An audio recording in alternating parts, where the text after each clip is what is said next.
I don't know about you, but for me, probably as recently as the last 5 or 6 years, I feel like I'm hearing everywhere, everybody talking about a healthy gut. And actually for good reason, because turns out a healthy gut means there's more good bacteria than bad bacteria. And the bad stuff doesn't overtake the good stuff. That's kind of the bottom line. And what we're learning more and more is that a healthy gut doesn't just lead to better overall physical health, but also mental health. It reduces inflammation and it basically makes sure that our bodies are getting the nutrients that they need. And so today, I'm going to talk all about this with my guest. Okay, Vanessa, you have one sentence to make me care about garbanzo beans. Well, garbanzo beans are just one example of how we can use food to really improve gut health and tackle malnutrition. All right. Well, I don't typically think of garbanzo beans as a solution of malnutrition. So I would definitely like to hear more. Yes. So garbanzo beans and other functional foods have this set of sugars that are uniquely used by beneficial bacteria in your gut. They can provide benefit to the recipients through improving their gut health. For example, improving their immune system, improving their gut permeability, and that can help fight pathogens, so bad bugs that can come in. You guys, this is Make Me Care About. I'm Jen Hatmaker, and with me is Vanessa Ridaura, Senior Program Officer in Microbiome Products at the Bill and Melinda Gates Foundation. And today, Vanessa is helping us care about garbanzo beans. Hi, Vanessa. Hi, Jen. So from a super simple, normal person consumer standpoint, if I start eating functional foods like garbanzo beans today, do you think I'll notice a change in my health? Some say you would. I think that definitely if you start being really thoughtful about the variety of foods that you have, you'll feel better. You'll see your immune system improve. You'll get less infections and you will really start feeling a lot better. Are there a lot of other foods that also fall into this category? And to that end, what food do gut bacteria like to eat? Yes, there are many functional foods, and I think about them in two big categories. The ones that bacteria don't necessarily need to eat and they're functional, like polyphenols that are natural products that are in fruits and vegetables, and they can immediately impact gut health. And then legumes, fruits, and vegetables that have these complex carbohydrates that are the food that bacteria in your gut like to eat. We cannot break those complex carbohydrates down, and we really rely on our partners in the gut to do that. And as they do it, they just replicate and produce other bioactive compounds that can help improve our gut health. It seems like just even here where I'm at in the United States, gut health is a thing I'm hearing. And so can you talk about what are the negative effects of poor gut health? Like what's the problem here if we do not have our eye on healthy gut? I think people don't realize that if you don't have a healthy gut, it doesn't only affect your gut. It doesn't only affect the nutrients that you take and how your body uses them, but it really affects your immune system, for example. So if you have what we call the leaky gut, so a gut where you can have pathogens moving into your circulation or metabolites moving into your circulation, now you're going to be inflamed.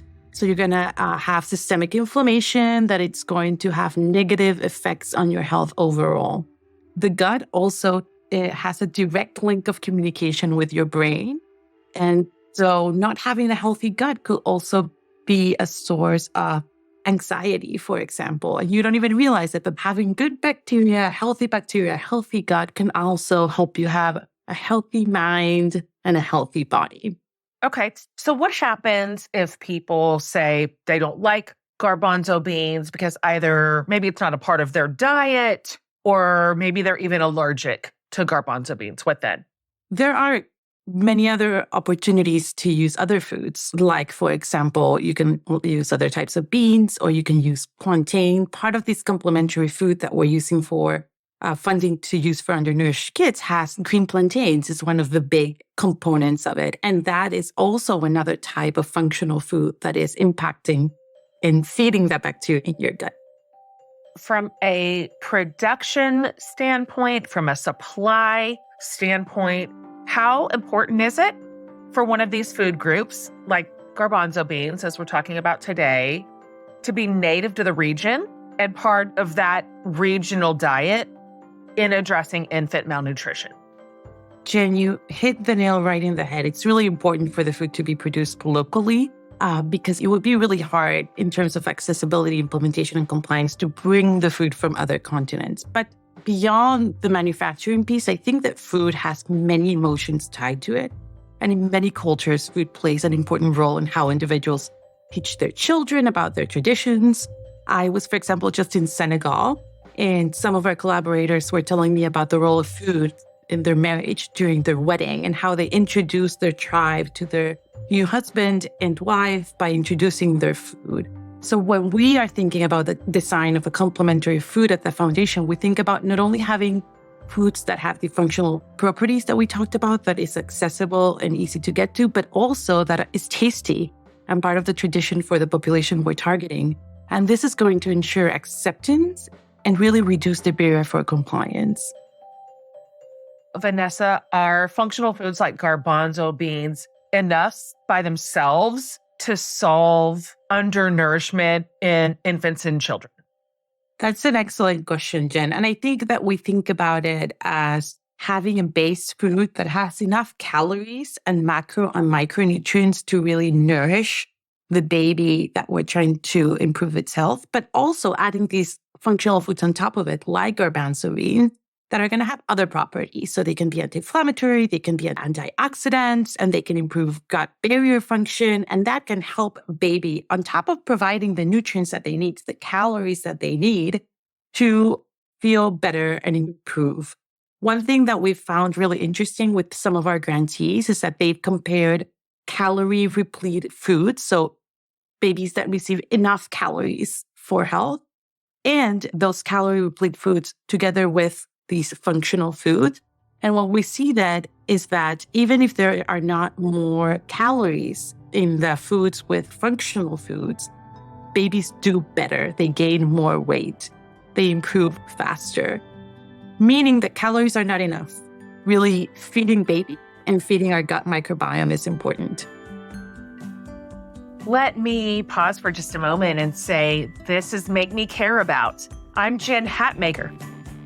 And we're going to be back in just a minute. And if you know me at all, you know that I will be asking Vanessa what her favorite garbanzo bean recipe is. So stay tuned for that.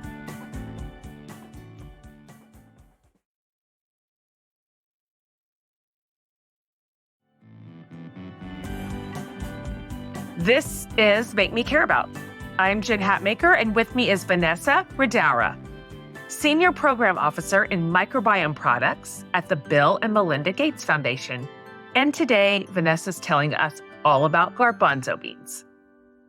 What benefits to garbanzo beans or the study of these foods are there for people who maybe they're not undernourished infants? Can these lessons be applied? Yes, I think even on my day-to-day eating, I apply these lessons. Gut health is very important and linked to a very different variety of indications, everything from cancer to depression.